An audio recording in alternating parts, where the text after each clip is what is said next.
Welcome everyone to Deep Drinks Podcast. This is going to be a really fun one. I feel like I said that every episode, but this really is going to be a fun one. It's been a long week for me, and when we get to the drink, you'll see why I'm excited. Hani was once my guest today is Hani from Critical Factory. Hani was once a Muslim, once a Christian, and now an atheist. He runs the popular YouTube channel Critical Faculty, and which is dedicated to the use and elevation of our critical faculties. Hani's desire is that everyone can improve their understanding of reality and make better decisions when dealing with the emergent issues of our existence. I really love how he said that. If you go to Hani's channel, you may find philosophy, psychology, and science as he debunks, refutes, and discusses myths, pseudoscience, and dangerous dogmas. I'd like to very excitedly welcome my new friend, Hani. Welcome to Deep Drinks Podcast. Thanks for coming on, man. Thank you so much, David. I'm really excited about this. I feel like we need like a bit of a studio audience, because I always end up clapping for the guests, and it's just like me, like yeah. Yeah, I need some sound effects in my studio too. Yeah, I should have a sound effect. That's really cool. So we're just having a really casual conversation tonight. We were initially going to talk about more of your journey into Islam, and I'm sure we'll get into that and things like that. But we're just going to have an open conversation about religion, philosophy, and science. And I don't normally do this, but every time we've had conversations on the phone a few times, and often it's like 40 minutes in and we're like, oh, we've got to get, like, this is just going on. Like we can just talk for days. So I hope everyone else can enjoy our conversation, because I definitely will be. So what are we drinking tonight, Annie? Well, cheers. Vodka. I've got vodka cranberry with a dash of raspberry. Oh, nice. Well, for me, it's been a long week so far. So I'm very much looking forward to this. And I apologize, everyone, if I say some really silly stuff. I've got brain fog tonight, and I don't think this is going to help, but we'll see how we go. All right, so I'm mixing mine. So how much vodka did you put in yours? It's like 2 servings, like, double. Oh, yeah. It's a nice large glass, so I usually have double servings in there. Yeah, cool. Well, I think I might have to do triple, because my glass is huge. One thing we wanted to quickly touch on before, well, I guess I should say you want to quickly touch on before we get into like a deep conversation, is you were watching the live stream the other night and you super chatted something, and you've got a beef to resolve. Is that right? Yeah, it's not it's really putting things straight, because I felt when I was in your podcast the other day speaking with Masood Ahmed that he I don't want to say deliberately, but maybe he was not aware of a verse that I was trying to allude to. We were talking specifically about the verse where men are not just allowed but instructed to beat their wives as a step number 3 in sorting out a domestic dispute.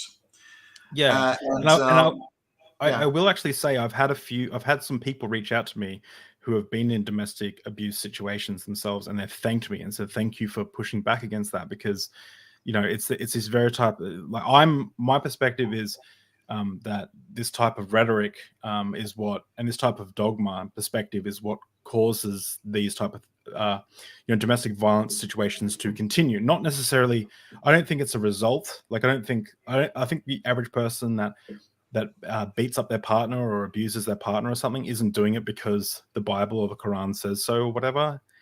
But there are some people who obviously would find that acceptable and do it. I think, yeah. So I'm going to show the little clip of when your super chat came up, so we can just set the record straight. And because I wasn't good enough to be able to find the verse at the time, so here we go. This is the clip from a few nights ago when I had Masood on, who is a Muslim, and we were having a conversation about the existence of God. And we were talking, it got a little heated, and we we're talking about Quran 4:34, which says, if you fear high-handedness from your wives, remind them of the teachings of God, and then ignore them when you go to bed, and then hit them. So here we go. How is God relevant any longer? I am in that. Masood, you just asked the question. Yeah. You said, I don't know how people get this. And I was just explaining. I was just saying, to me, it looks very similar to that. But Critical Faculty asked a question, and I don't know what he's referencing, but he said, David, please ask Masood about the Quranic verse where the very situation is in reverse. Ask him about the steps taken. What are the steps taken? Well, if the woman wants to beat? Yeah. So look, the Quran does not prohibit a woman not to beat the man. It does not prohibit it. Nowhere you will find a statement in the Quran, ladies, you cannot beat your husbands. This statement is not in the Quran, okay? If the lady wants to beat the man, she can, but the risks are at odds. She's at high risk to be beaten back. I know, yeah. And you this said is that not before, the but approach of a compassionate what God. Masood's is that what Critical Faculty is asking? The Quranic verse where the very situation is in reverse. Is that what he was asking?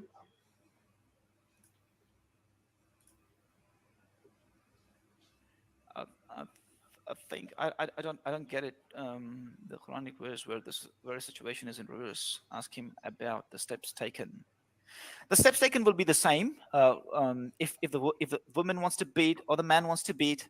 See, look, there is equality in law. Okay, in the Quran, if you read verses in chapter 2, where the Quran is talking about relationships between a man and a woman, it gives the ladies equality in relationships. There's a verse in the Quran. It says the rights are similar to ladies. So even if a lady wants to beat a man, she has to go through counseling first, and then separation of the beds, and then if it continues, yes, of course she can beat.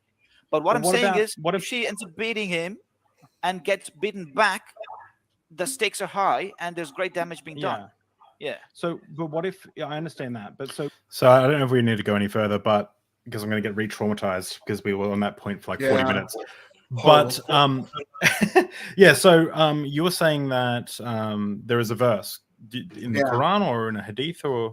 Yeah, so if I may share something, if you allow me to share something so we can actually show our audiences as well, that. So may I present the verse? Absolutely. Okay. And hello everyone in the chat. I know this is a different time than we normally stream. Hi Dr. Cheryl. It's awesome to see you here. There we go.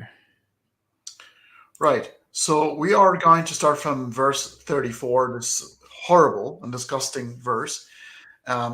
Men are caretakers of women, as men have been provisioned by Allah over women and tasked with supporting them financially. And the righteous women are devoutly obedient and when alone protective of Allah has entrusted them when. So this is the precursor. This is preparing you psychologically for why men should start acting this way towards women. It's been justified through men are the financial supporter of women, and therefore women should be subordinate.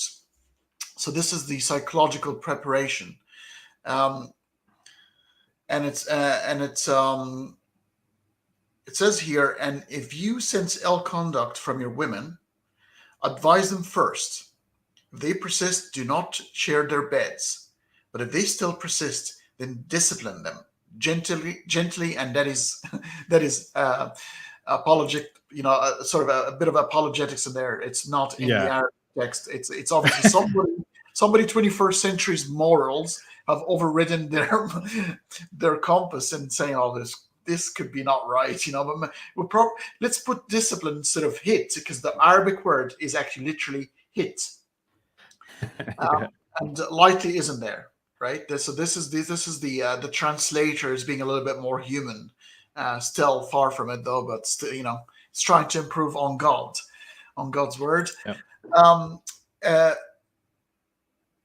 And then, and if they change their ways, not unjust to them, sure. So basically, they repent, right? Now, in the same surah, this surah is called Al-Nisa, which means the women, right? Yeah. And this is 434. The same one, if we go 128, right? I'm just going to display that now in front of everybody. The Arabic language looks like it's amazing, like what it looks like. It's very artistic. It's Yeah. It's foreign because I'm bilingual. I was born with speaking both English and Arabic. It's interesting, and you've got to change your perception of things. You read obviously from right to left, and but I do agree, it's quite artistic. It's beautiful to look at. Now look at this in 128. This is exactly the verse I was referring to, which he claimed that he couldn't remember or it didn't exist. So I want you to read it for yourself. Let me make it a little bit bigger.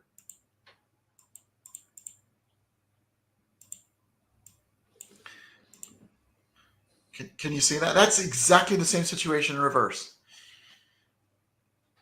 Do you want to read that out? Yeah. So if a woman fears indifference, it's not indifference or negligence. Again, the translator is being dishonest. It's the exact same Arabic word that was used in with men, but in reverse, which is disobedience. Right. So if women fear disobedience from her husband, there is no blame or either of them if they seek fair settlement, which is best. Humans are over inclined to selfishness if you are gracious and mindful of Allah. Surely Allah is all aware of that you do. So if women are in the exact same position as men, they don't have the choice of one counseling, two, so counseling through them directly, right? Like the woman would counsel or advise the man, two, deserting them in beds, or number three is to scourge them or to hit them. It straight away goes to. Is there anywhere? I'm just curious, but is there anywhere in the Quran where it talks about women having the right to say no to their husbands? No, as a matter of fact, really. Yeah, if you go to so Hadith, it's just. So hang on. So it's just the man that goes, nope, you're not getting none of this dick tonight, and then like going up, like that's what it explicitly says to do. Yeah, actually, there is a hadith that says if a woman refuses her husband's sexual approaches and sleeps at night, the angels in the heaven would spend the entire night cursing her, condemning her. Wow. You'd expect angels to be able to get the curse done in like one go, not all night. Imagine the job description. That's a job description of certain angels. Like, we are the department of cursing of non-compliant wives department. Yeah, thank God it's most likely bullshit. But so I say most likely because I don't make affirmative statements about something that is unfalsifiable and unknowable.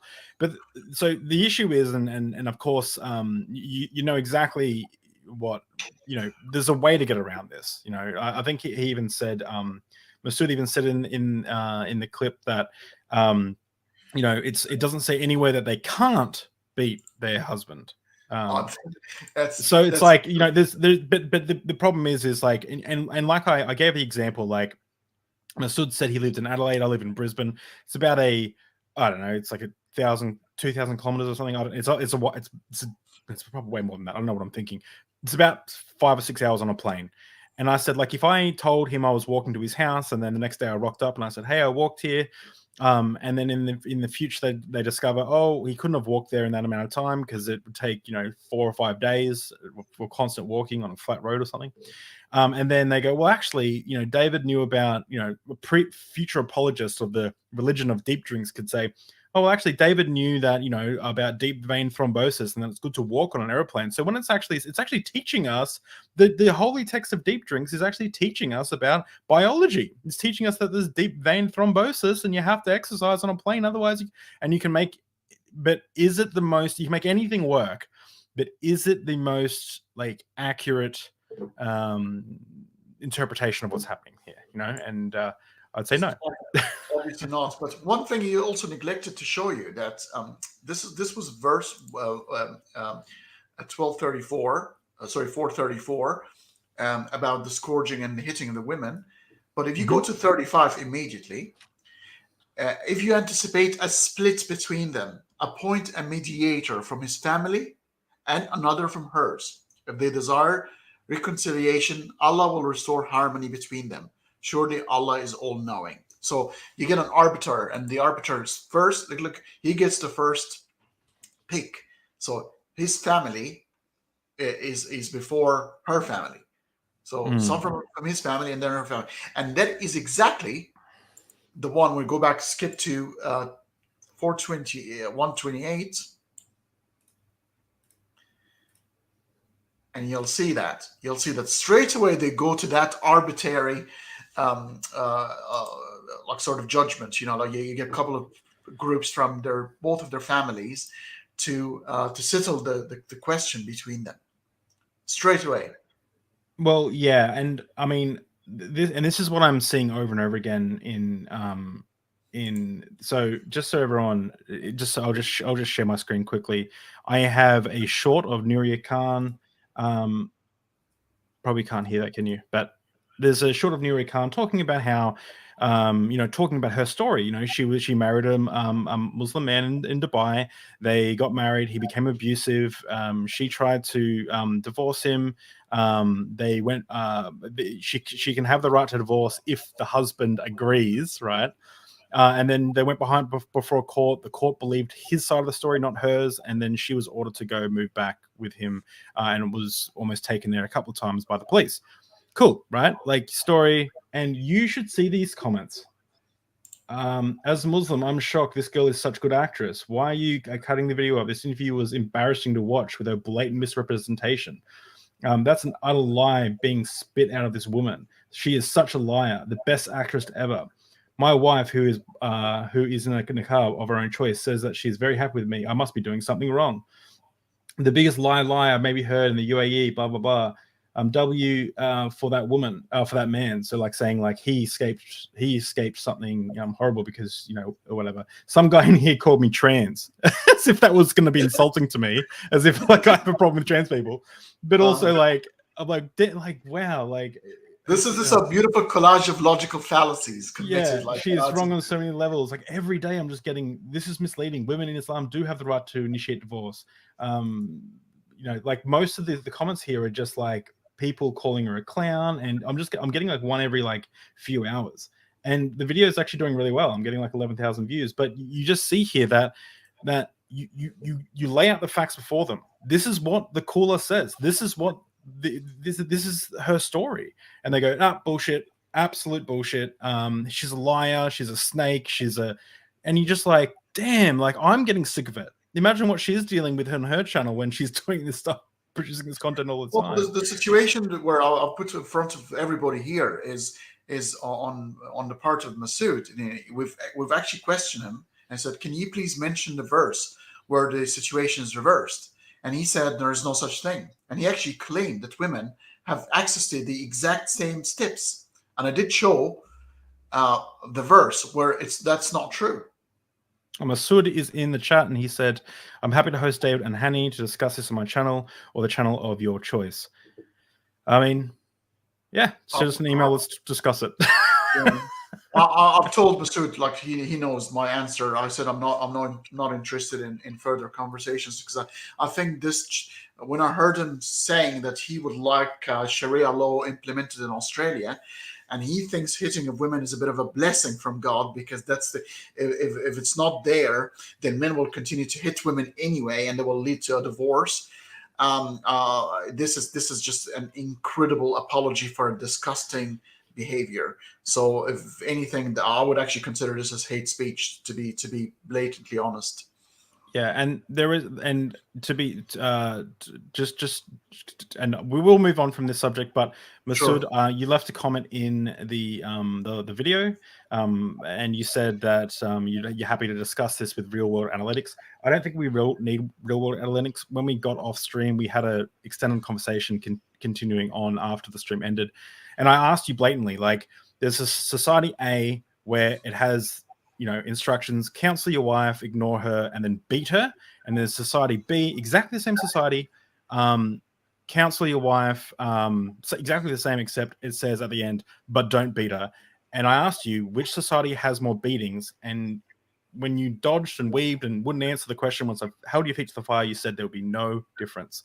So I've asked that same question in the comments, and I need a one-word answer from you. And if you can answer that one-word answer, I don't care which answer it is, I'll consider having a chat with you again. Otherwise, like to me, there's no point. It's my problem, David, is not just about the rights of women here. This is the rights of humanity, and I will have to take Christopher Hitchens' sort of ideas on that, because this is half of the world's population. At any given time, the ratio between female and male is 50-50, 49-51, stuff like that. It's always balanced like that.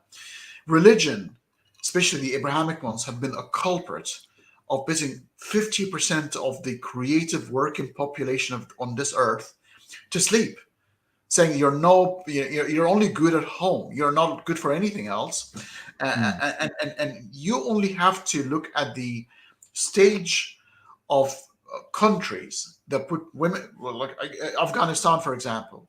No education for girls.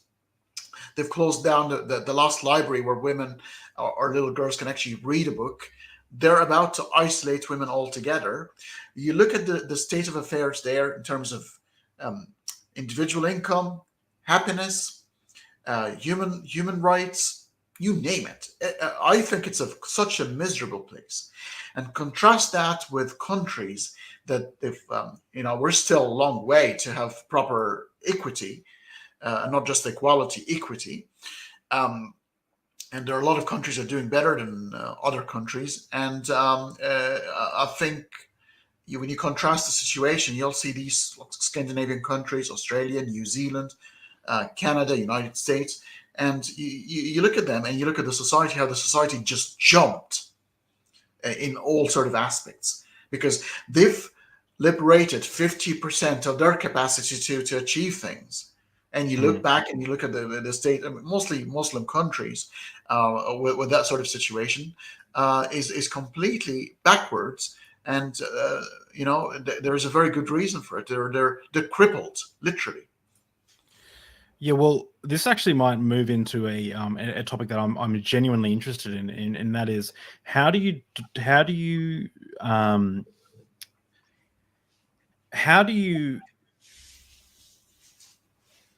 address the problems with an ideology, but not, I guess, paint that whole group of people with a brush. So, for example, like I'm critical of Islam, I'm critical of Christianity and Hinduism and every religion. I'm critical of atheism. I'm critical of I can be critical of anything. I'm not tied to any dogma. I can be critical in the areas that I think need work.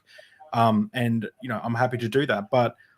And sometimes I'll see someone like jump into the comments and they'll say something like Islam is a disgusting, smelly religion, blah blah blah blah, and you're like, whoa, that just sounds bigoted, right? Like that you've kind of moved from. It's like what's that old saying? It's like what's the difference between artwork that shows nudity versus pornography?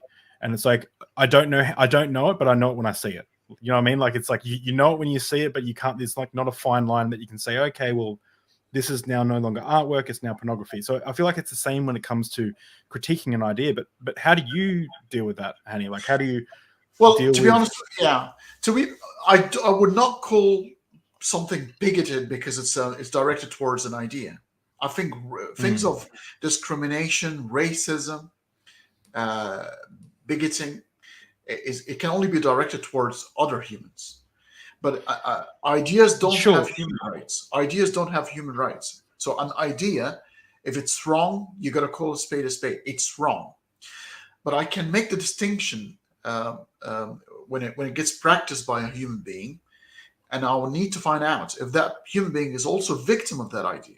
Because I can say, well, you're doing this because you have been indoctrinated to do so, and I'll try to explain to them why the idea is so wrong and what kind of effect it's going to have on them. And I can completely separate. I don't have to call this person names to convince them of that. So I can be very harsh criticizing an idea while not depicting any pictures, or describing that person as anything. To me, actually, as a matter of fact, it might be victims.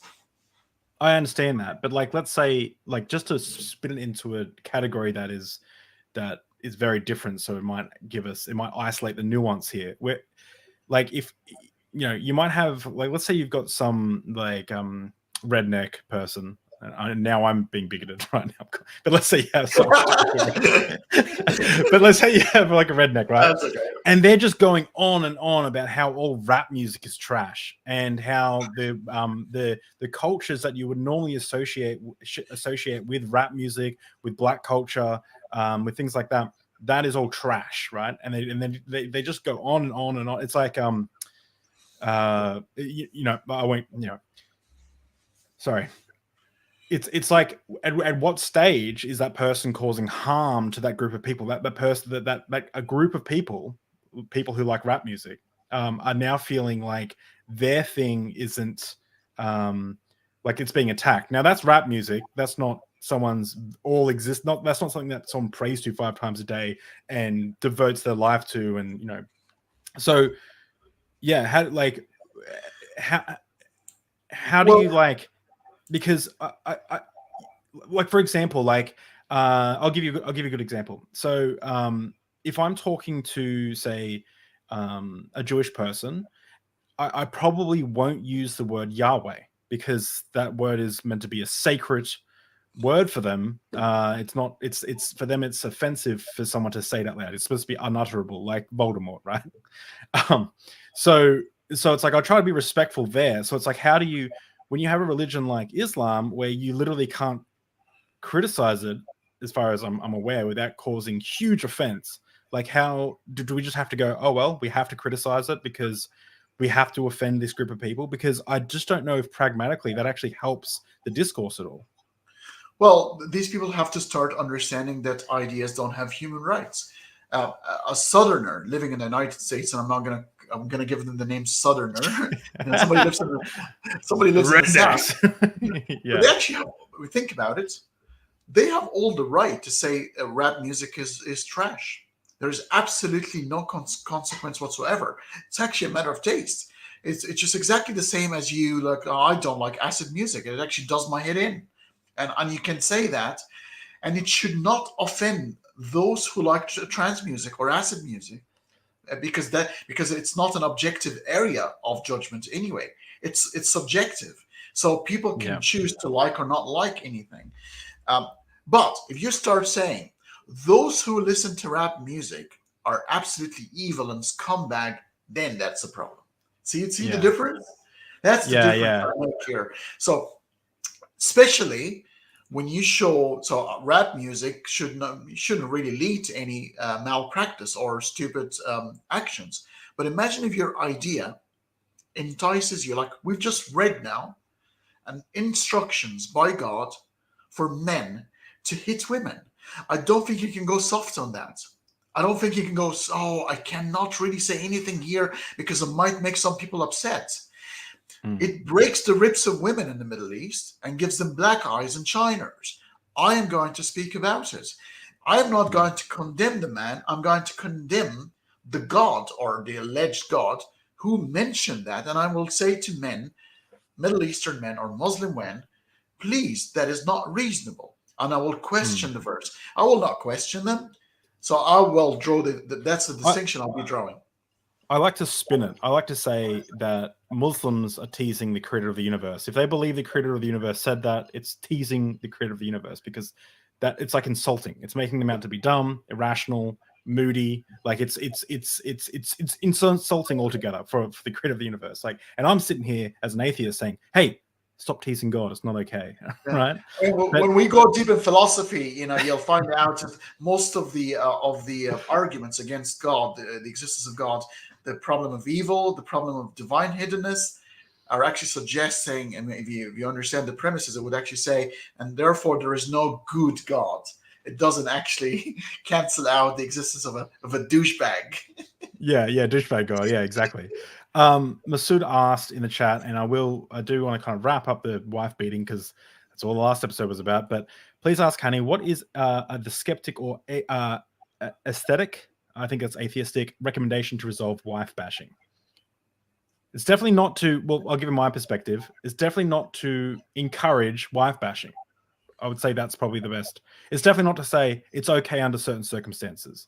I would say that. By the way, I mentioned this to someone I work with who used to work in domestic violence, and they lost they were like, they couldn't believe, they laughed, and they were like, how do these people think this?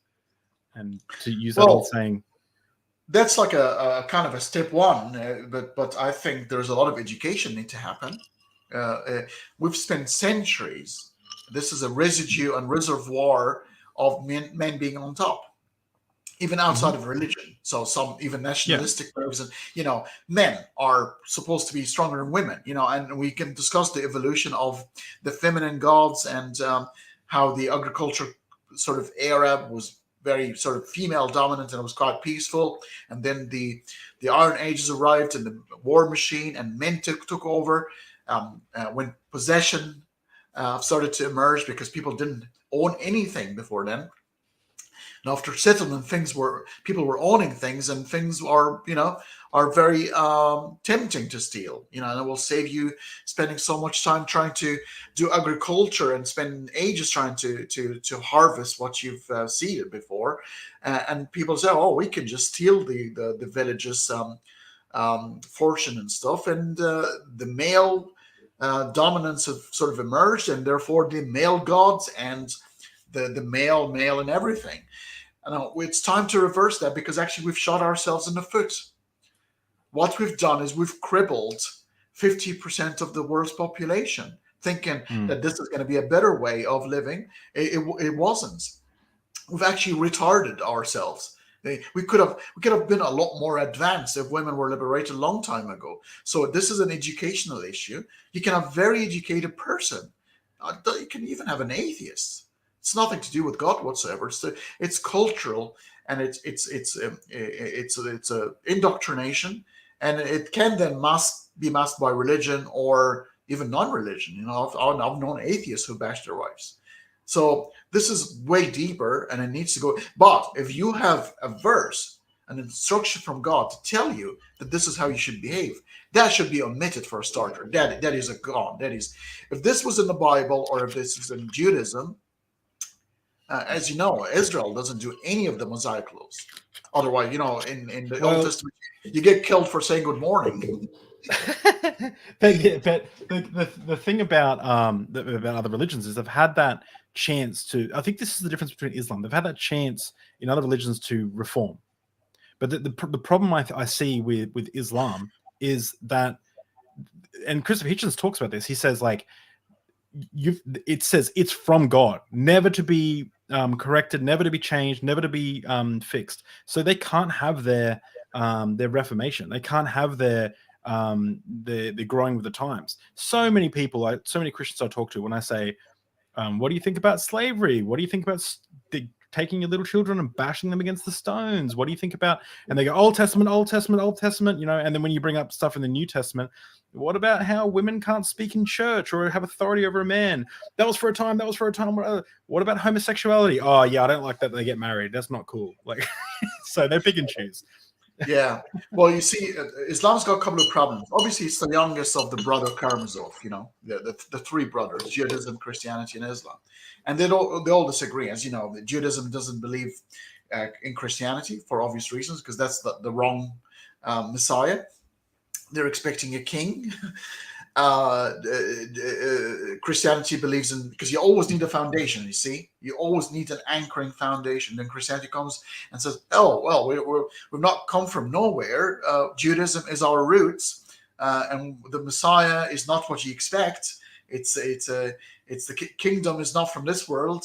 And you end up with Christianity, and it's supposed to be the sort of the end game. Then Islam comes to claim the same thing, that is the last message to humanity, yet claiming that its foundation stemmed from the other two religions, but then saying, well, they have been changed over time and corrupted. One big fundamental problem is in Quran is the literal word of God. The Quran was pre-written before the creation of humanity. It's like the strength. It's like the thing that's thought to be in a strength is actually the thing that is weakness. The weakness. Yeah, a weakness in regards to it's going to be like a clash of you can't resolve it. So there's going to be this divide in humanity. The only way to resolve it is you got a move that's called the Quran only, which will try to say, for example, that word hits. They will say hit here means to separate or to get a divorce, or to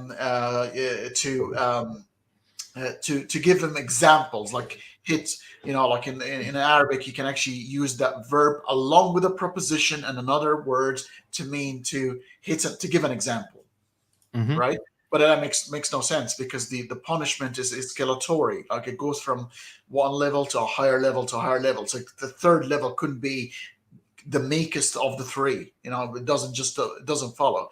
Plus, the word hit is straightforward. Doesn't have a preposition to change its meaning after it. It's straightforward.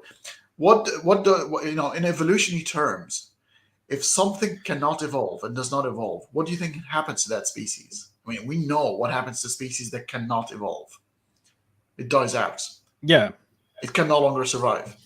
So if you have the New Testament, for example, which is written after the event, the four evangelists, the four gospels in Koine Greek, way after the event, inspired by God and not word for word, so they understand that these words can be understood slightly different, and it does not to be literal. And a lot of people are sort of using that sort of method at the moment. So Christianity has that little bit of flexibility where they can change meaning to suit a little bit the 21st century. Islam doesn't have that, unless you go Quran only and completely change, which is a movement that I don't mind, because they're trying to modernize Islam to suit the 21st century narrative. I don't mind. But I still fundamentally, disagree with God and religion, for different reasons. But right now we're talking about the practical repercussions of beliefs, because as you know, beliefs demand actions, and actions have consequences. Yeah, there is. I just checked, because I was going to put it up so everyone can and put the challenge out. But Masood has actually answered the question like I asked, which is, thank you, Masood, for actually answering it. So my question to him was, in the following two societies, which would incur the most domestic abuse? Society A. In this society, men are instructed to counsel their disobedient wives, then ignore them, and then beat them as a last resort. Society B. In this society, men are instructed to counsel their disobedient wives, then ignore them, and then are not permitted to beat them as a last resort. My answer is Society A. So the society which is exactly the same, but can beat, but then are instructed to beat their wives. And Masood answered, and he says Society B. That's strange. And I have absolutely no way. I don't know how beating stops beating. I have no way to comprehend this. No, I don't think he wants to stop beating. I think the worst case for him, he thinks divorce is the worst of evil. He wants to stop divorce via beating. He reckons beating will bring reason back into the human's head, into the woman's head, and therefore she sticks around marriage. This is a world where people think staying in an unhappy marriage is the right thing to do. They don't understand the benefits of getting divorced and actually staying mates with you've never heard of such concepts of you divorcing your wife and still remain friends forever, because you have common. I mean, we've seen Bruce Willis, by the way. He's I think turned 80 or 81. He's got aphasia. It's affecting the brain, and he's going to forget everything very soon. Poor situation. And there is a video now circulating around the social media where he's celebrating his birthday. He's got his current wife, and what's the name of his ex? Demi Moore. Bruce Willis. Bruce Willis. Bruce Willis. Oh. Yeah. And Demi Moore. The video is current, and they're all there celebrating because his kids between Demi Moore and Bruce Willis are in the video, and it shows the ex there celebrating and so happy to be within the family, and this will be unheard of in the Middle East, because divorce have to be freaking ugly. Yeah, and they don't want that. They want to stick around for the kids, even though they might spend the rest of our lives completely miserable. I want to pivot. And if you're not comfortable to pivot to this conversation, I'm interested to, because I pondered this myself. What do you think about like the natural state of it. Like if we could redesign society where we have societal norms and we could go like, you know, click of the finger, it's not okay to torture animals and then kill and eat them, you know, so we get rid of factory farms and we make it so farms are nicer, and we, you know, and what does a relationship look like? You know, what does a family unit look like? Do you think there'd be any differences if we were to rebuild it from the ground up without having these like old dogmas and stuff? Like what I'm essentially getting at is, do you think polyamory or some form of non-monogamy is the humanity's natural state of existence? Okay, and I don't want to get you in trouble with your... No. We're gonna... This is an area now that's very intellectual, and I'm interested in that. And that's going to lead us to science. Because I have chased polygamy and monogamy in species, because it's not a choice. Oh, wow. It's where the oxytocin receptors are arranged in the brain. There are the prairie voles are monogamous, and the reason is their oxytocin receptors, the one that oxytocin is your hormones for happiness, and the ones that rewards bondages, and it sits in the area where it encourages monogamy. If you look at a baboon, for example, the oxytocin receptors are concentrated around the clan, so they might have different sexual partners, but they are happier in a clan. So you see them sort of fleeing themselves, each other, and that sort of thing. Humans. And this is yet to be looked at, and I think they're too afraid to look for obvious reasons. But it seems that we are happier with at least in the monogamous sense, maybe from social point of view. It has been drummed into us. Whether we belong to the baboon and we're better off having multiple partners, or we have just one, I think it is going to depend on where these receptors are set. But regardless, it's going to be completely something out of our... is this something that we're going to get an answer to in the next 5 years? Like, are there people looking at this, or is it like no one's looking at it? It's one of those dangerous areas, because, like, for example, looking into the IQ amongst ethnic groups. Yeah. So it's kind of dangerous. It's hijacked, because it's been hijacked by it gets hijacked by race realists and white supremacists. If you get a white supremacist getting their hand on that, and they're going to have a sample bias, and they're going to choose the white men to be smarter, that's going to be a problem. The problem is, what if the white men are smarter? Because IQ are affected by education, nutrition. There's a lot of things here, and we know how the black people suffered over few hundred years because of the suppression of, and maybe as a result, they're having nutrition, education, a lot of things.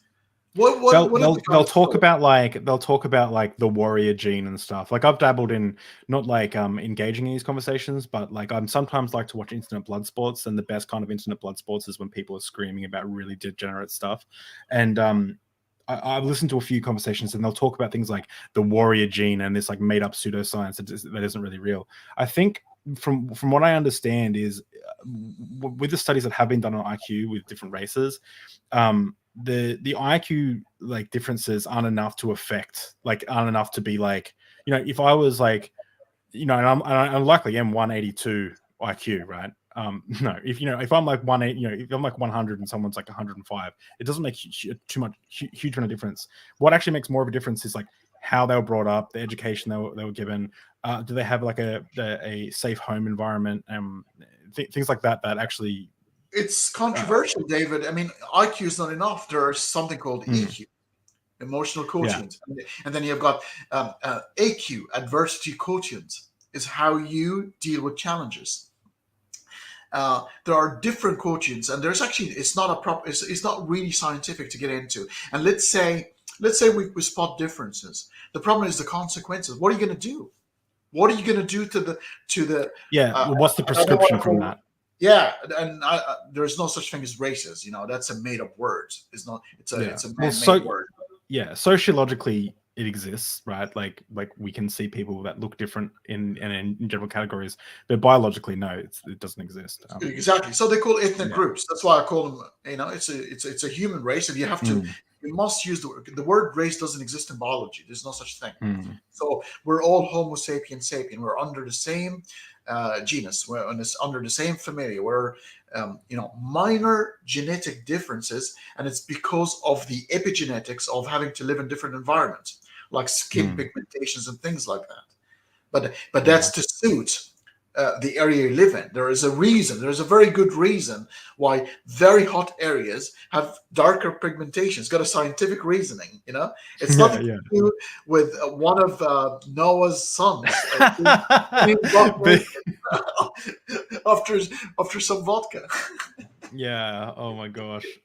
Because I think Answers in Genesis actually, they ask that question as if it's like a slam dunk. He's like, well, how do you account for all the different skin colors? And it's like, how do you account for all the different skin colors? No, already he's a magical zoo boat. Like, it's just it's whack. It's well known in science. Why do we have different pigmentation and even hair texture? Everything, the subtle differences, even the eyes, the tilting of the eyes. Why the Asians have the extra eyelids and things like that. It's all explained in science, in biology, and maybe in one of our many conversations to come, we can have conversations just based on science, and we can talk biology and evolution. We can talk cosmology, and you talk things about the Big Bang, and suddenly you realize that science is supposed to be a tool to better our lives and advance and improve the quality of life.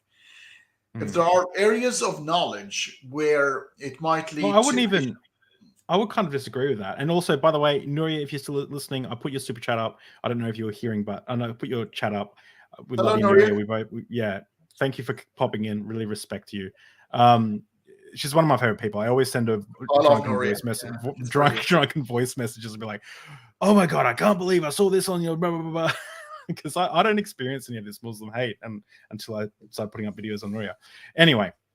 But I see that she goes through it a lot. I don't know if I agree with that. I think science isn't there to make our lives better or anything. I think we can use it for that, but I think it's just a tool. Like the scientific method is just a tool to investigate the natural world. I think I wouldn't even. I try not to even go any further than that. Look, I do agree. It's a tool of epistemology. It's not. But true. There are some things that we might find out that might not immediately useful. We might find out a use for them later on. Like we didn't know that general relativity is going to be used in GPS later on, but it is used in GPSs because of the time dilation. Yeah. Do you know? So I have a background in spatial science, and so I work for a surveying and town planning company. And there was a while ago where, and I think I mentioned this on the stream before, but there was a while ago where our GPS systems went out of whack. Like not like the ones you'd use in your car or anything, but like the scientifically accurate ones we use in the field.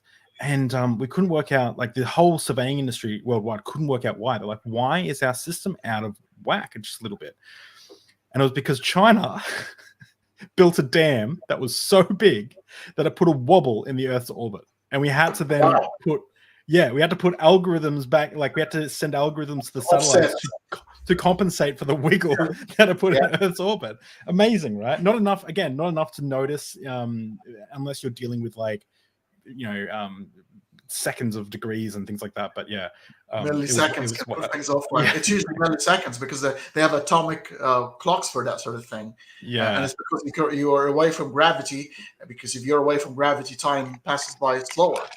And that's exactly what general relativity sort of predicted, and the GPSs are done that way to compensate. I think the difference can be up to 8 kilometers in difference when it's off whack.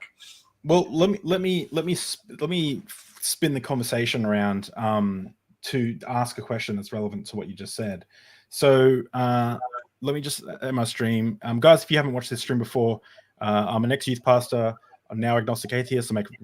I have conversations about religion, philosophy, and science over a drink of the guest choice. And one of the past live streams that we did, I spoke with Mark Granado about time. And it's his PhD thesis, which is essentially the arguments around A theory versus B theory, the history of philosophy. And so I learned about what A theory and B theory was, kind of. And then I didn't realize it was relevant to the Kalam cosmological argument, because William Lane Craig, when I had James Fodder on, mentioned that I forget which one it is, but that you, for the Kalam to work, you need tense time, or tense time. But B theory, which is what we use for what you were saying before, the oh my gosh, what's like the time dilation? Yeah.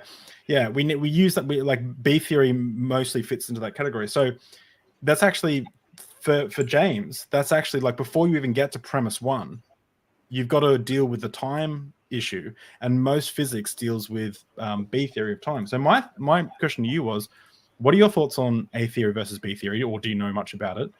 And then secondly, how do you have any thoughts on that in relation to the Kalam and the argument for the existence of God?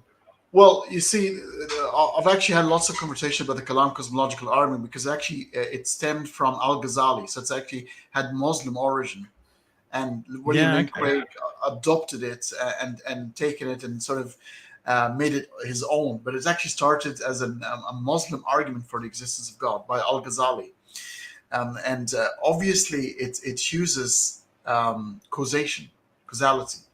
Causality requires time, right? So for this to work, time has to, one of the things about the arrow of time, time is a very interesting concept. And by the way, what's the name of the philosopher you spoke with before? You've mentioned his name? Michael Granado or James Fodor? Michael Granado. Okay, I know Michael. Yeah. I know Michael. Yeah. I've had him on my channel. He's a lovely gentleman. Oh, he's a great guy. Yeah. Yeah. So for the time to pass through, and you need the arrow of time, so you need time to be linear.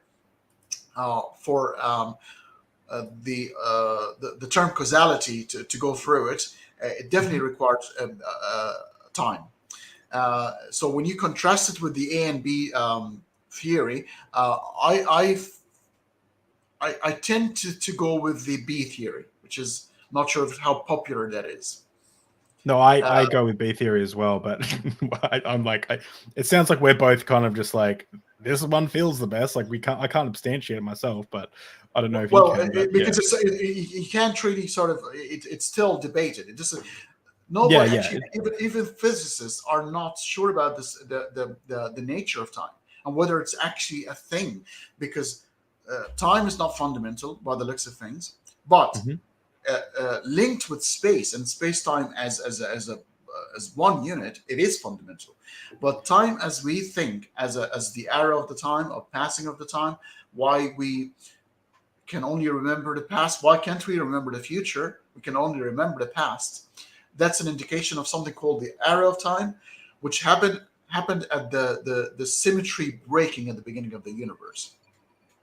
Yeah. So the universe was symmetrical, and a breaking of symmetry happened at an early stage of the universe, causing a residual imbalance of matter, and that created the arrow of time. The time goes as an arrow, and obviously the existence of subsequent conscious beings like ourselves, who are finite in nature, will experience that timeline. Yeah. But whether that timeline exists within nature itself, whether, like, does the universe experience of past, future, and present, or fundamental matters, or in quantum mechanics, is there such a thing? Because how do you explain then retrocausality in quantum mechanics, where the future affects the past? Yeah, like this is where, so a few things. Michael says that all of this is, and what he says it's prickly. He says this conversation is prickly. It's not a solved science. And I like the word that he said, prickly, there. He also said that, and this is a quote, a large portion of 21st century physicists lends itself best to B theory, not A theory. And you need A theory for the Kalam. And this is just and so this was a random stoner thought, not that I smoke weed, but this is a random stoner thought that I had one time, and I wrote it down. And this is, I want to get your opinion on this. Time is a construct that we as a society have invented to account for the decay rate of atoms, the changing of seasons, and the rotation of Earth around the sun. The concept of time is an arbitrary tool that only exists, in quotation marks, in our subjective experience. Agreed. Yeah. Okay. Yeah, I agree with that. But even the Kalam cosmological argument, I would actually argue it doesn't even follow the A theory. Because I'm just thinking now. So A theory, posits that even the past and the present, the past and the future don't exist. Only the present moment. Once the present past, it no longer exists, and it's only the present time is dissected into like sets. But the actual past, once it's past, is no longer in existence, which means it actually it will go with the God who created the universe and no longer exists. So pantheism will be a lot more suitable to the A theory of time, the ones that suggest that God was absorbed by the universe and became the universe. That actually makes sense. So the Kalam cosmological argument, actually, as a matter of fact, goes with the classical colloquial understanding of time, the time the one that has present and past and the future. Because one of the issues that he posits that infinite regress, going back in time, it creates absurdity. So you cannot go back in time. There must be an ultimate beginning, because if you go back in time to infinity, you cannot come to the present moment. That's what William Lane Craig says. Yeah, and this is where I disagree most heavily with William Lane Craig, is because I don't think we can make statements like that about infinity, because by definition, infinity is like essentially unknowable, like from that level. Does that make sense? I know that I can keep counting, 1, 2, 3, 4, 5 in integers, right?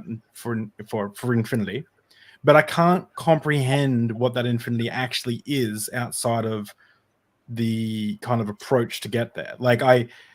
So like another I've had conversations with debates with Muslims on TikTok, and they will say that we need God because otherwise you have an infinite regress. And they say we need something that started it all, otherwise it just keeps going back and back and back and back. But I say, I don't even know if I don't have any way to evaluate that question, because I don't know, like when we get to singularity, like the start of the Big Bang cosmology and all that, right? All that good stuff. I don't know if it's even a sensical question to ask what happened before the Big Bang. I don't know if it's sensical to posit any form of question to time at the moment. Like I don't even know if I can say before singularity. I don't even know that works. So for me, that I look at this and go like, this is a big mystery, and we should look for answers. We shouldn't just say God did it and then dust our hands off and go, therefore that solves the problem, because it doesn't solve the problem. Yeah, you see, there is a misconception about going. I was like, oh, you can't say the word before the Big Bang because time did not exist before the Big Bang, because at the inflation of singularity, space-time were created. So when t equals 0, we call it t equals 0, time equals 0. And the right answer is we don't know. There could have been time that is different than to ours, because we don't know where does the singularity come from. It might have been another collapsed universe. It might be a bubble of ensemble of universes that creates multiple singularities, and some are fruitful and some are not. The M theory or the superstrength theory suggests that parallel universes, a multiverse, could be there, and we live in a universe that which will fix the fine-tuning issue that has our laws of physics, but other universes might have different laws of physics in there. So the issue of time is not resolved. But I can tell you for sure that I had mathematicians, and I'll pose the question to Lawrence Krauss and Brian Greene and the likes. And there is absolutely no problem whatsoever in mathematics to go back to eternity. Did you say that you've posed that question? Have you had Lawrence Krauss on your show, or have you spoke to him? Yes, I've had him 6 times on Critical Faculty. That's awesome. Yeah, great time to actually shout out your channel. Critical Faculty, guys, go subscribe. Links in the description. Links in the So if you go to the videos, please, you just go, instead of going to the bio, so go to the videos. Home. Yeah. Yeah. Upcoming live stream. Here you go. You can see Lawrence Krauss in there. Oh man, I can't believe Professor Dave Explains is like going off at everyone on Twitter at the moment. It's pretty funny. Professor Lawrence Krauss. Oh man, that's so cool. I'm gonna have to watch these interviews. These are great. Yeah. So sorry, forgive the bald haircut. Look like this is around COVID, and my wife used to cut my hair using a ball. Really? No, I'm joking. No, it's just. Wow, that's really cool. I've never seen it. So no, I have seen some of your videos. I'm on my Deep Drinks channel, so I can reply to people. So that's why it's not showing that I've watched some. But you also have Matt Dillahunty coming on soon, which is going to be a cool conversation. Yeah, really looking forward to that. Yeah. And that'll be good. Lawrence Krauss is coming again in April. That's so cool. Yeah. So in that question, so we have no problem at all going back to infinity mathematically. There isn't absolute absurdity or anything whatsoever. As a matter of fact, the existence could be infinite, and that's consistent. Okay. There's absolutely no problem, and that will solve the prime mover issue. And the first thing. So the first thing is the universe itself, or existence with capital E. You don't need a first mover or a first starter. It's existence itself. Basically, it suggests that nothing was never in there ever, because if nothing is there at some point, it is something. How do you define nothing? Exactly. So, but it doesn't feel intuitive, and this is where I always get suspicious. If something feels intuitive to me, and that's the reason I believe it, I'm very suspicious of that belief system, because my favorite statement has got me through a lot of anxious nights is feelings aren't facts. You know, the world might feel like it's falling apart for me, but feelings aren't facts. It's probably not falling apart. I don't need to worry about things. That's my favorite state. So if something feels intuitive to me, then I'm suspicious of it, and that's probably a bias that I have. But for me, it feels intuitive that something must have had to have created us, right? And so I go, why? You know, like, well, you know, who created that creator? You know, and then they go, no one created that creator. And then you go, okay, well, if no one created that creator, why can't we just cut out the middleman and say, no, you know, the universe created us, or like the you'll have to commit the special creating fallacy. You know, like you make a rule and then you make an exception for one thing, and then so you've actually sort of broke the rule. But one thing about I'll tell you something really interesting. Muslims, Christians, and not Jews, because there was no hell and heaven in Judaism. You probably have had some of your expert theologians would have told you so. We will be talking about that with oh my gosh, sorry guys, I have to give Deep Drinks a shout out now. Also, you had a conversation with Masood, debate, right? A debate, but just to shout out Deep Drinks before we move on. Coming up, we have the amazing Dr. Matthew Monga, and we're going to be talking about why the Old Testament doesn't have a soul. Do you like my art? Monga's Bible missing. That's pretty good. So we're going to be talking about that, because the Old Testament doesn't have a soul, and that was one of the things that he kind of discovered in his deconstruction process and his scholarship. We'll be talking about that. So yes, we'll be talking very much about that. But keep going. What were you saying? No soul, no hell, no afterlife. Satan wasn't fully developed the way it was developed in Christianity. He was actually the right hand of God. You know, the book of Job would explain it all. You know, he was working for God quite nicely. They were working together. That's quite. But here's a concept for you to think about the eternity and time. So Muslims and Christians believe that there is eternity in the future, right? So when you go to heaven, you're there eternity, right? Yeah. Did you know that eternity, like the infinite sets, is exactly the same in the past as the future? So if you have a problem about the past, it will be exactly as the future. So if the future is infinite, you will also have you can't come to today. The same problem will still exist. Yeah, and I just like that's amazing. But I just also realized that then William Lane Craig will have a problem with heaven if heaven's infinite. Absolutely. And he thinks heaven can't exist. Yeah, if he uses the same, there is a call I can't remember now, the Hellbrand Hotel, I think. Oh, Hilbert Hotel. Hilbert Hotel. Yeah. Where he loves to talk about that. Where you have but that shows you that infinity is not as consistent. There are actually sets within infinities. So you have a superior set in infinity. They're called Aleph, which it's actually used. It's after the alphabetical Aleph, which is A in Arabic. So you see algebra and a lot of mathematicians were Arabs, so they've created a lot of things. And it shows you that a lot of contradictions can be created within the concept of infinity, because infinity isn't a number. It's not a number. It's a concept. And if you deal with it as a number, you will always fail. It's a concept of infinite series of numbers that never ends. Yeah. The Mojo posed a really interesting question. God is eternal, right? What did God do before creation eternally past? Did he always create? Do you know what I mean? Or is God God without a universe? Is God a plot device?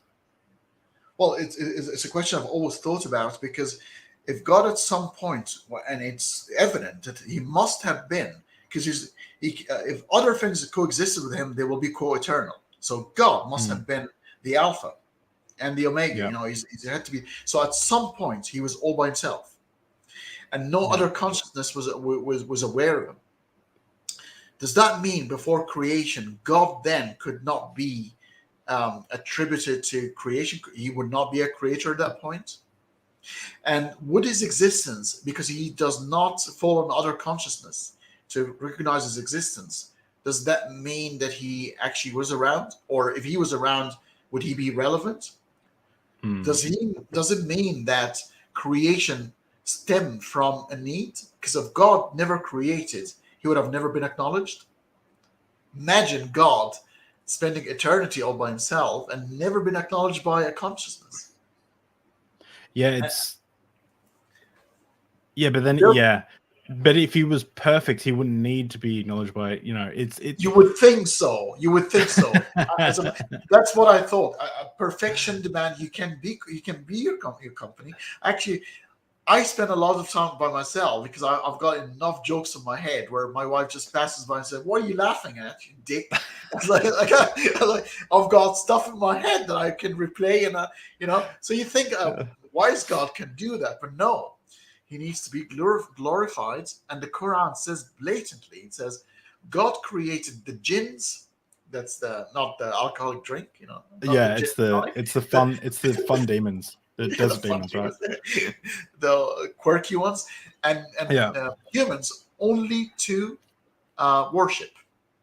It's a Quranic verse. So God created them for a reason. Those who do things for a reason, what do you think? What kind of entities they are? They have needs, right? If you create something for a reason, then you must have a need. Otherwise, why would you create?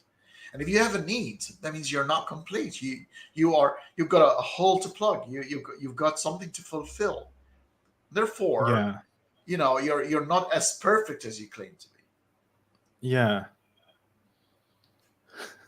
I mean, yeah. I've had these like similar conversations with theists, and we get to the stage where they have to just admit God isn't perfect, or at least he's made himself not perfect in order to be like relevant or something. Like, especially like the problem with like omnipotence, like all knowing. That's going away now. Nobody's saying they're trying to go with the maximally things. Oh yeah. I hate that word. Hey, that's what William Lane Craig is. That doesn't he? He says like maximally powerful, or like, and you're like, oh god, it's just like it's the flying to Adelaide thing all over again. It's like, what can we find that can make this problem go away so we can feel nice? Like, I mean, that's probably a bad. Well, it started by that's a dishonest framing, but yeah, that's the ontological argument by Anselm and Leibniz. The maximally conceived greatest being, and that's the ontological argument. It's just like city. It's like, what? Because I can imagine something greater than me, therefore is God. Like, what the? So, what do you think? I'll throw this at you. What do you think is the most convincing argument for God's existence? Fine tuning. Fine tuning is the one. Okay. It plays by the rules. Okay. But it's got an answer, and a physicist and a good philosopher together. I think Sean Carroll.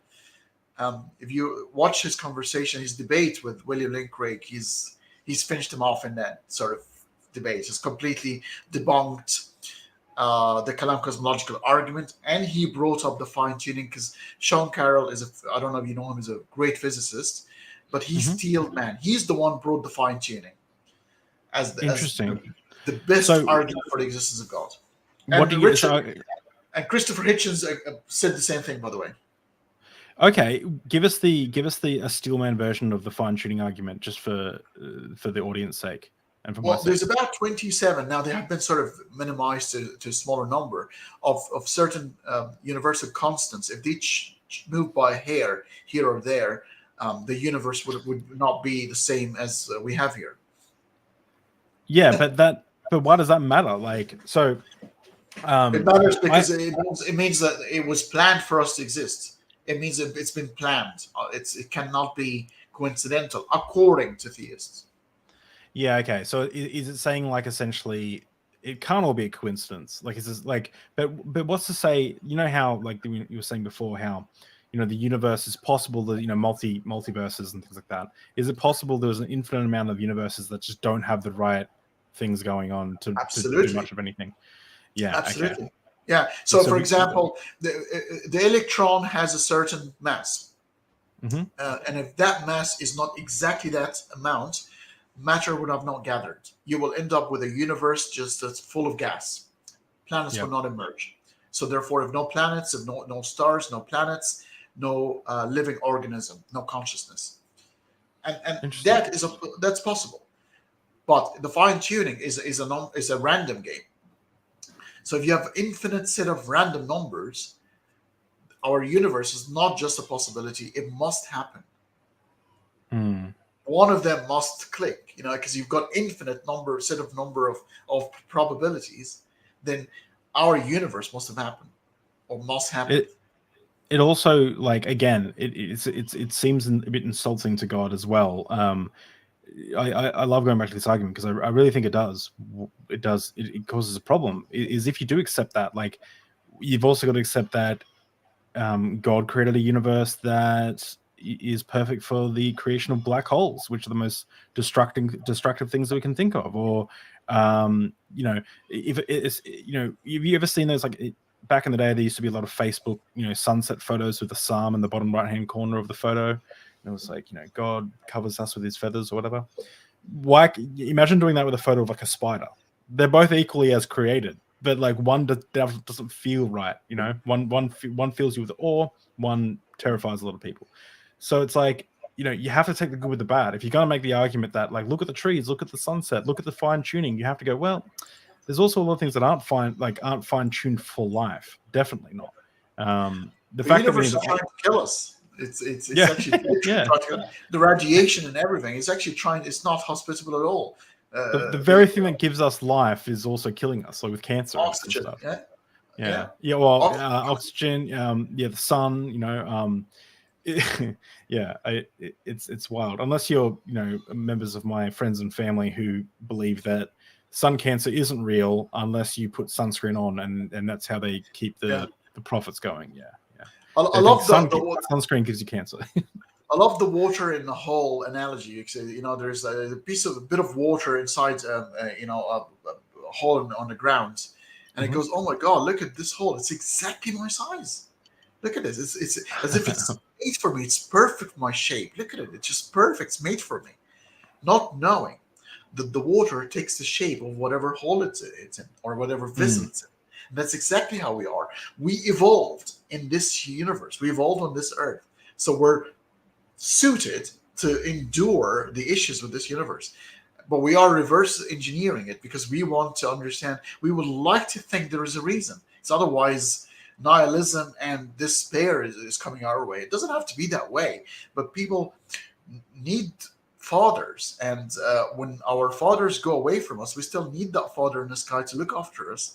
And it's time to take responsibility. It's time to know that prayers is not going to stop earthquakes in Syria and Turkey, but better buildings and buildings suited for natural disasters that pre-existed humanity. These things were here before us. They are not punishment, and they're not even a problem of evil, because the problem of evil, it proposes there is a God. But if you take God out of the picture, these things are explained away quite nicely and naturally without having to add any additional probabilities. Occam razor. Well, there's the other one of the arguments that I agree with you, but one of the arguments that it's probably the funnest argument for the existence of God, because it's just so easily demonstrable for me, at least, unless I'm misunderstanding it, which is the watchmaker analogy. Yeah. Well, where you're walking along, and correct me if I'm wrong, it's been a while since I've looked at any of this stuff or even watched something like The Atheist Experience, but like, so you're walking along, you find a watch, and you're like, wow, this watch is definitely different from the environment around it, therefore it must have had a designer. You can see that it's designed, is essentially the argument. But the problem with that, and I heard Matt Dillahunty say this, is like, you're in a field of watches, like what, you look at your human ear and you go, oh, it's so beautifully designed, and you compare it to like a rock, but you're like, but that rock is also designed. Like, what are you talking about? Like, everything is designed. You believe everything is actually designed. So how can you think that, maybe you can steelman the position against that? Because like that, to me, it's just, it falls over right there. Yeah. Well, this one is very old. It started with Tom Aquinas, and was popularized by the 18th century English philosopher William Paley, the watchmaker. And it's flawed. It's flawed because if you get to understand, Darwin has fixed the problem. Everybody believed that the biological diversity, it was an issue. Immanuel Kant, the German philosopher, said there will never come a time that the Isaac Newton, there will never be an Isaac Newton for a blade of grass. That nobody's going to be ever able to explain the biological diversity. And a few decades later, Charles Darwin came about and explained it all away. That's not how things evolve. People thought things were designed. They are not designed. Animals were not designed. They evolved and they descended from older ancestral species.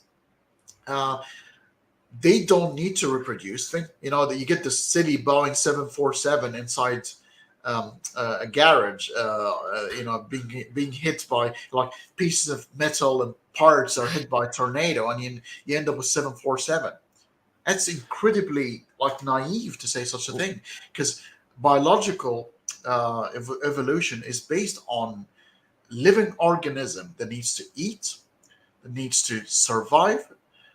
There is a struggle for resources. There is reproduction. There's passing of genes that leads to all these changes. Machines don't do that. You don't go around the beach. If I watch two watches, having a go, then I'll go, okay, well, there's something going on. They're trying to mate and trying to reproduce, but they don't reproduce. They're not under no biological pressure to survive. It was such a flawed analogy, but I can understand it was created when humanity still thought that everything just came about just the way it is. A giraffe was just like that giraffe. It didn't come from a common ancestor. An elephant, which is exactly created like that. That is it's called the teleological argument, which comes from the Latin word teleo, as in something made with a purpose, like a mug with a handle. It's made for a purpose. So he reckons that the universe was made with a purpose, and therefore it must have a creator.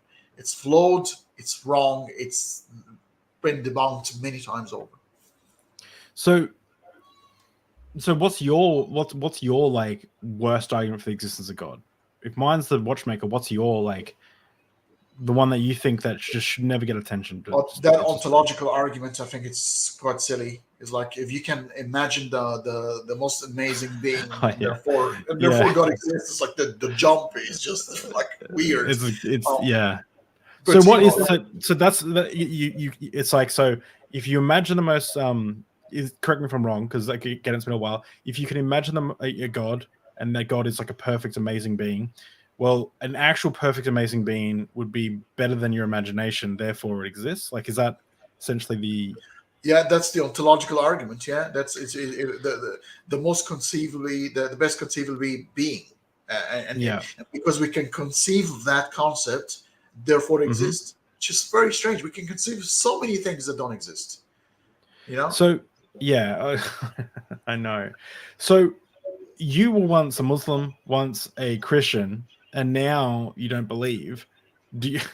Well, I don't know if we want to get like right into your story, because we're almost at 90 minutes. I'm happy to go over if you wanting to continue chatting. Look, I'll take you as my cue. You tell me when. I'm happy to continue. Okay. But so. Maybe give us a quick over. Give us Hani's story in like a couple of minutes. Give us like, how did you become a Christian? How did you become a Muslim? Give us a quick overview, because then I'll lead into some questions. Yeah. Very, very quickly. I was born to an Egyptian father of a Muslim background. He was no longer Muslim. He was an atheist, and an Irish mother who was New Age Catholic. She didn't really go to church, but she believes in spirits and star signs and stuff like that, and power of crystals. So I was. We had a big library. My father was a big reader, and I was encouraged to read all the way from the Bible to Nietzsche. I could choose whatever I want to be.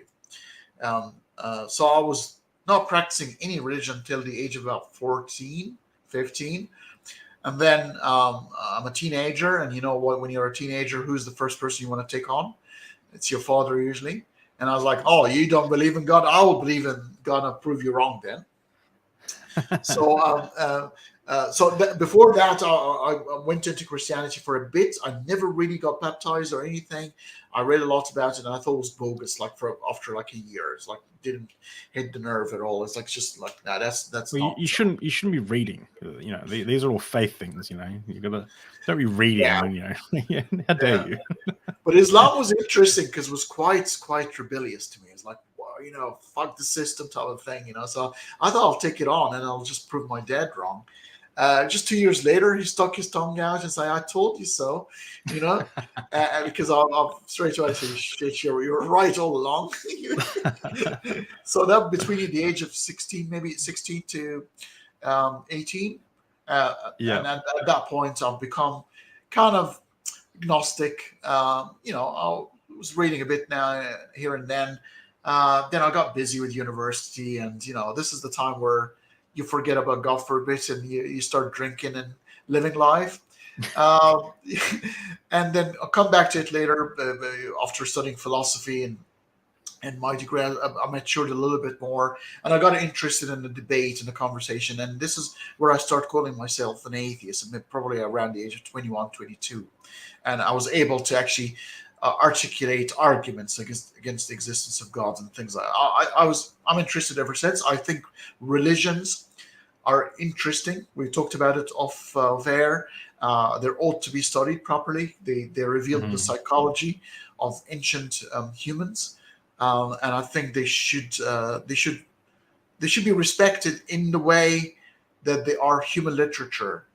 They betray a lot of our fears and ignorances, and they need to be studied closely, and not thrown away or burnt. That's like the actions of ignoramuses, and I don't like that. Yeah.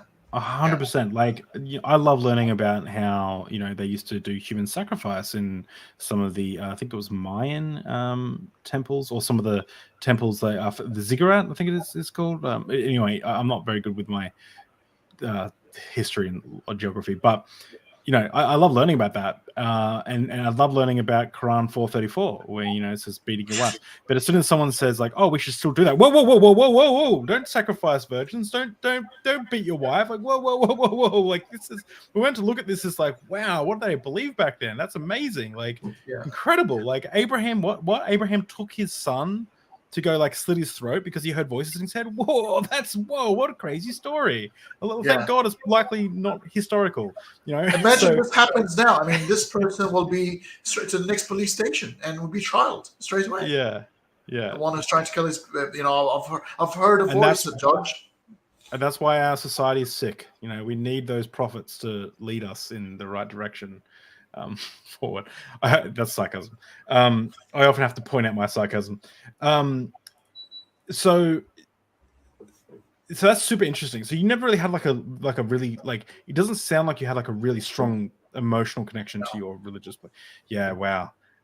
So did you go through any like any shame around like purity culture or like drinking or anything like that? Like for me, I'm very fortunate. I don't have a sad story with religions. That's why I'm not so angry.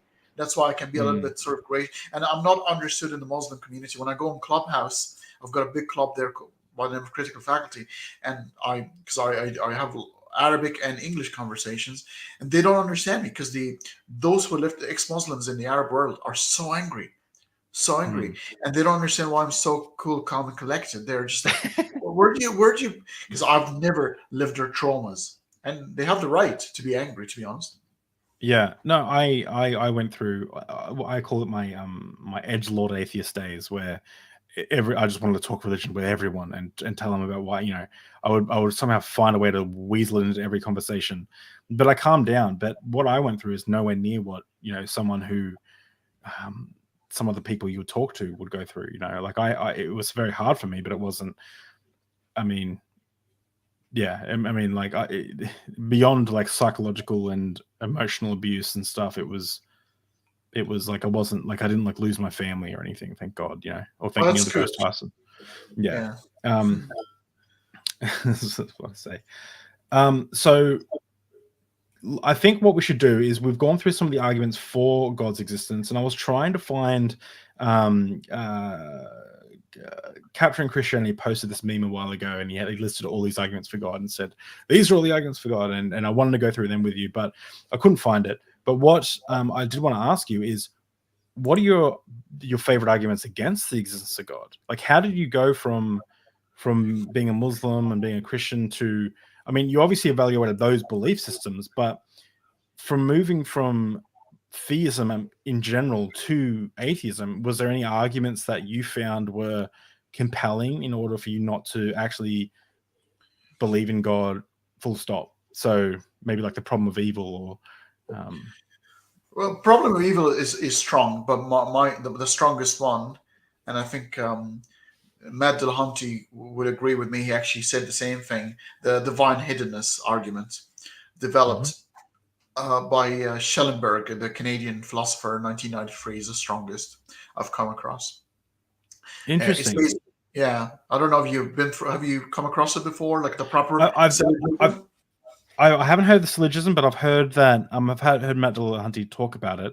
My issue with it is it presupposes that God gives a shit, and I mean the obviously the point is, well, if he doesn't give a shit, there's no need. You don't need to worry about it then. Like, cool, but that's not really what I'm trying to get out of this argument. I'm trying to determine the validity of a God claim. I don't really care if God.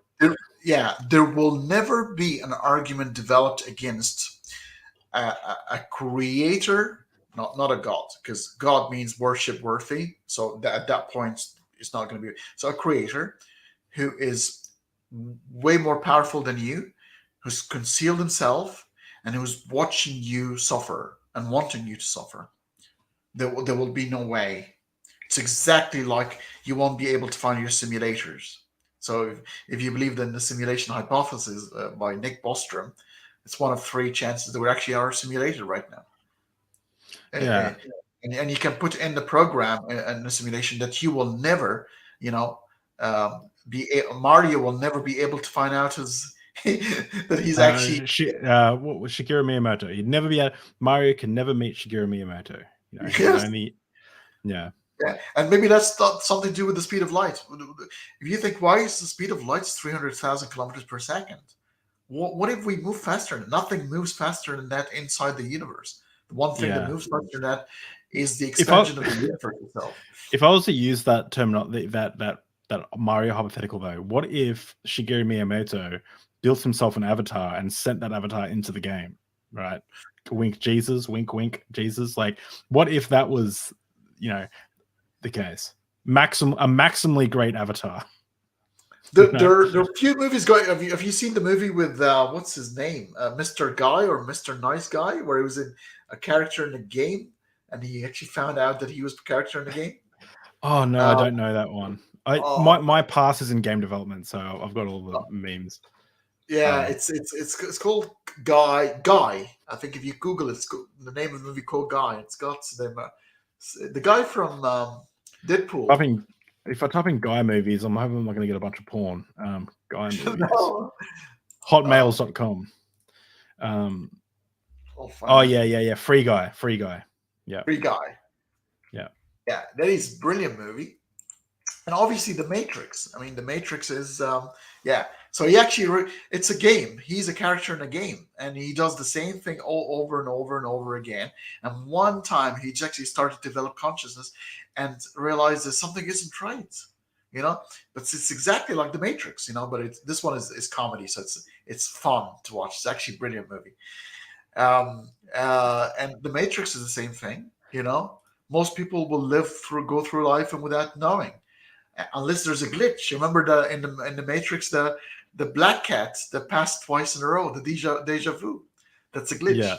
Yeah. I mean, so things like that. What maybe deja vus are something. I mean, I'm obviously trying to freak your audience out here. I don't think we live in a simulation, even though it's way more plausible because it does not suggest anything supernatural. A simulation can be run by a nation or a civilization a lot more older than us. Or it could have been us in the future, rerunning their past. We are their past, trying to understand their past. They're so divorced from their past, they're rerunning the tape to find out where they've gone wrong. Maybe they're the ones.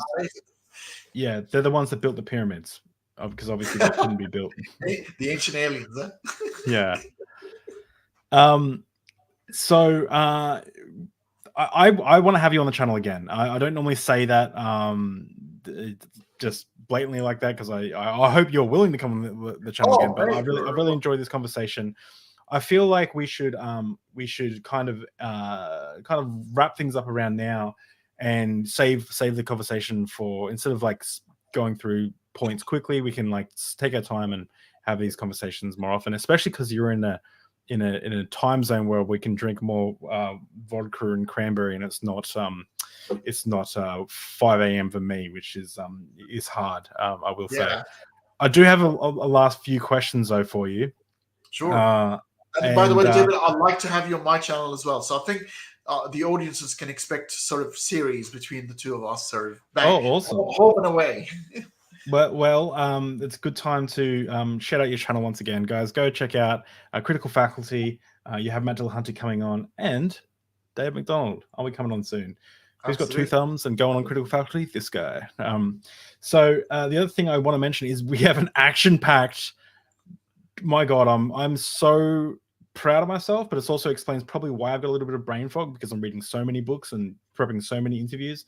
But Saturday morning, we have Anastasia Paraskevova coming on again to talk about the war in Ukraine. She's a Ukrainian a volunteer living over there in Kharkiv, raising money for the as a volunteer to help the people of Ukraine as they're being invaded by Russia. Right after that, very next day, Cult of the Dead with a professor, Dr. Carl Smith. He's a professor. It's an amazing book about the martyrs of Christianity. The very next day, we have Stacey coming on, who is the co-host of Skeptic Haven, about losing confession. So her story, her deconstruction story. And then 2 days after that, we have, actually not the next day, the day after, Matthew Mongo coming on to talk about the Old Testament and the soul. So guys, if you want to, like, I'm trying hard, guys. I'm really trying hard. And if you want to support this channel, you can click the little join button here. You become a member, and then your comments will be highlighted, and I'll make sure I read them out. And also, you go up in levels, so you get to, like, if I click this, it'll come up. You get like different little icons for how long you've been a member for. So, and it's only like $3 a month. So if you want us to help support the channel that way, you can. And also, we have the Patreon that you can check out. You can see the rough cut of a video that I've releasing a video that I've never made a video this long before, that I put in so much work. It's Christianity's Lost Diversity rough cut. So if you want to go join the Patreon, you can check that out right now. But with all that said, thank you so much, Hani, for coming on. I have a last few questions for you that I ask a lot of my guests, and we'll see how we go, okay? So first question, what, if anything, would change your mind? About the existence of God? Yeah. Or the existence of God. It has to be a direct objective proof, not a subjective, not a personal experience, because I could be hallucinating.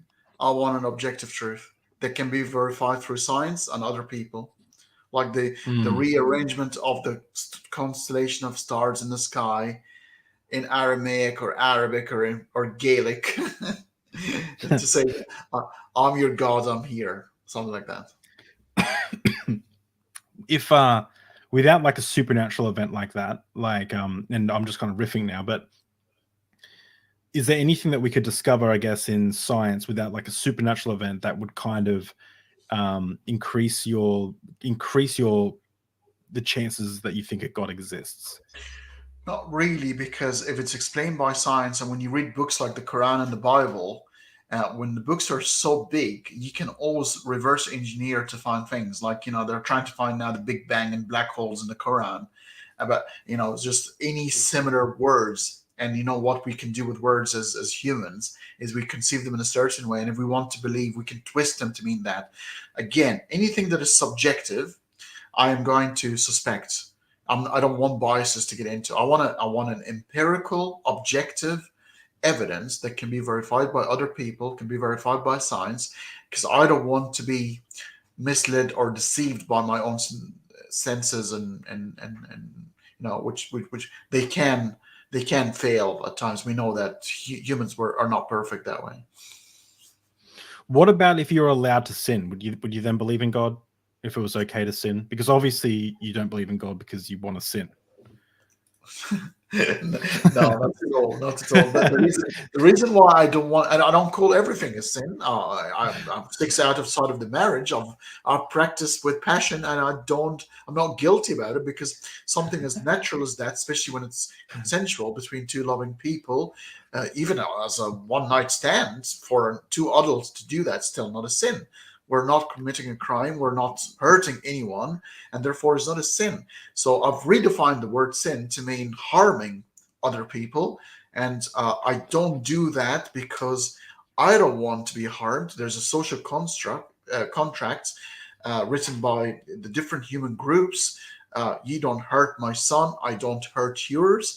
I want to live in a peaceful community. I want to be able to walk at night not knowing that I'm going to be jumped. So I won't do it to other people. Simple as that. I was making a joke. I love that you answered that sarcasm. I don't know if that's emblematic of the vodka or the fact that you just got a really good answer to a question. Normally it's a lot of people don't get the sarcasm because they're not Australian, but I thought as an Australian you know where I was coming from. Yeah, no, I got the sarcasm, but the thing is, sarcasm most of the time flies over people's heads. Yeah, So exactly. they'll think you're quite serious, So there was actually, there was a while where a gay friend of mine was watching the stream and he said, "You need to stop saying the gays." Because I was saying it, ironically, like, "Oh yeah, the gays are coming," or like the gays caused the COVID-19 outbreak or whatever. I was saying it unironically, but a lot of people might not have got that. So I'm like, oh, good point. But you know what? I mean, think about it. Like gays, even you being called an atheist, sometimes we don't like to be reduced to just the one label. I think your happen to be homosexual friend is way more than that. You're way more than an atheist. It's just in the right context, in a religious conversation, you say that. But I think you as a David, if you want to be introduced, you probably want to be introduced in so many different other ways. Yeah. It is funny how sometimes I'll go like, "Oh, Colin, my mate, he's been on the Deep Things podcast before. Colin, oh, he's a gay," and he's like, "Stop!" He's like, it's just the word it comes off hangover, but anyway. The good question is he the only one in the village? So Doorknob had said, "Read the Quran." This is just an amazing comment. "Read the Quran. I found the black hole. Turns out it's the whole thing. The whole thing is a black hole." True. Okay, last question. What is the most plausibly true religion that you don't believe in? I am going to have in few weeks Hemant Mehta. I don't know if you heard of him. Oh yeah. The friendly atheist. The friendly atheist. Yeah. He moved from Jainism to atheism. No way. You have to give him a. You have to give him a. Tell him about me. Tell him about me because I'd love to have him on. That's wow. Really, Jainism. Jainism, the most peaceful religion on earth.